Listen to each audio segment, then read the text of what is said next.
සුබ දවසක් හැමෝටම. අද මම මේ වීඩියෝ එක අරගෙන එන්නේ ඔක්තෝබර් 2 වෙනිදා මගේ දවස ගෙවුණු ආකාරය ඔයාලා එක්ක බෙදා ගන්නයි.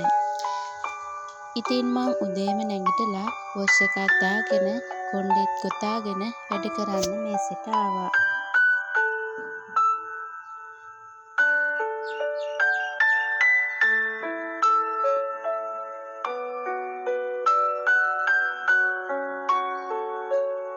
දැන් මේසේ ටිකක් පියදාගෙන ටුඩු එක හදන්නයි යන්නේ.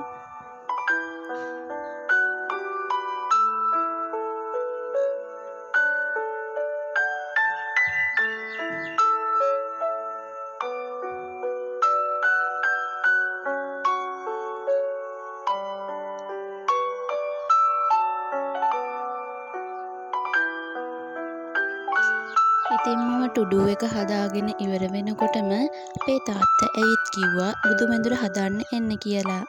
ඉතින් මම මේ කාමරයට ආවේ ළඟදී. ඉතින් මං ගොඩක් ආසාවෙන් හිටියා යශෝදරා දේවීන් වහන්සේට වන්දනා කරන්න. ඉතින් අද ඒකත් ඉෂ්ට කරගන්න පුළුවන් වුණා. ඊයේ ටවුන් ගිහින් ඒකට අවශ්‍ය දේවල් අලුතින්ම අරගෙන ආවා. ඒ අවශ්‍ය දේවල් පිළිවෙලකට තියාගන්න කරන්න ඕනි දැන්.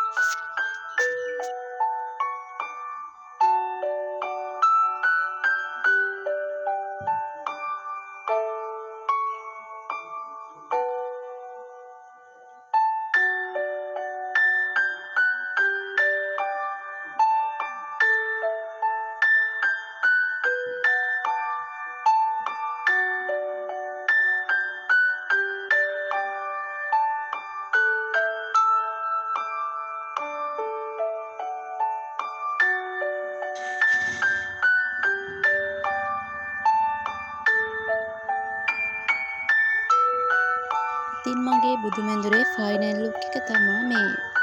ලස්සනයිද කියලා කමෙන්ට් එකක් දාගෙන යන්න.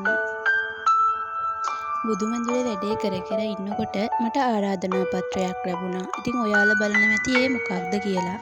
ඒ තමයි දහම් පාසලේ ටීචර්ස් ඩේ එකට උත්සවයක් ඕගනයිස් කරලා. ඉතින් ඒකට එන්න කියලා තමා මේ ආරාධනා පත්‍රය මට දුන්නේ. ඉතින් ඒක මට හම්බුනේ මම දහම් පාසලේ උගන්වන්න යන නිසා. ඔය විදියට ඒ වැඩ ටික ඉවර වෙනකොට දවල් එකටත් ලං වෙලා තිබුණා. ඒ නිසා මං දවල් කෑම එකත් කාලා ටිකක් නිදාගත්තා.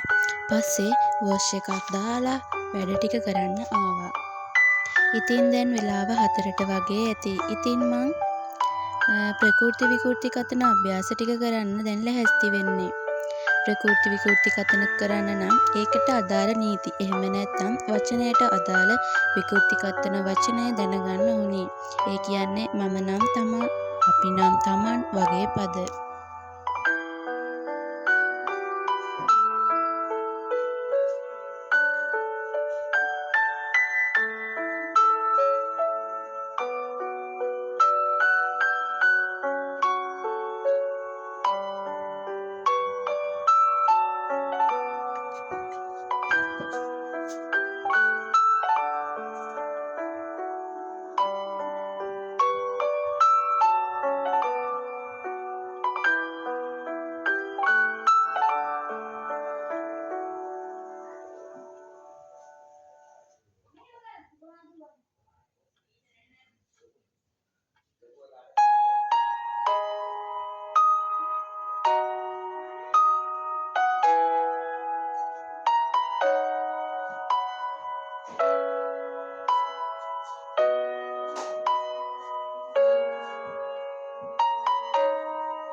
ඉතින් ඊළඟට දේශගුණික වෙනස්වීම් පාඩමත් පාඩම් කරලා ඉතිරි වැඩ ටිකත් ක්‍රමයෙන් ඉවර කරා කොහොම හරි.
ඉතින් ඔයාලත් දවසට ඉවර කරන්න පුළුවන් කියලා හිතන වැඩ ටික විතරක් to do එකට දාගන්න.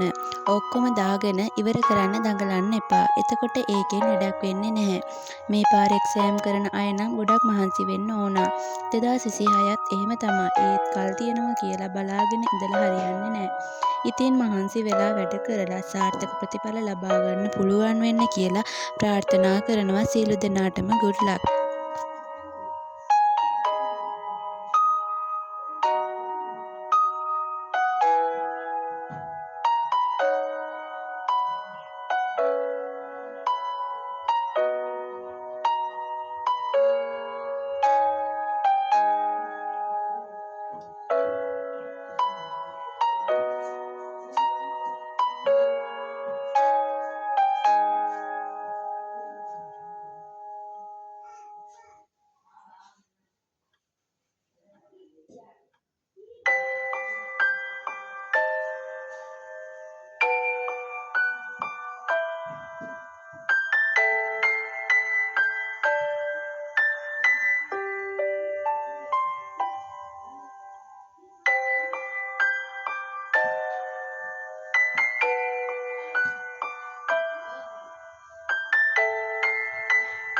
තැන්ක් යූ වීඩියෝ එක අන්තිම වෙනකම් බලපු හැමෝටම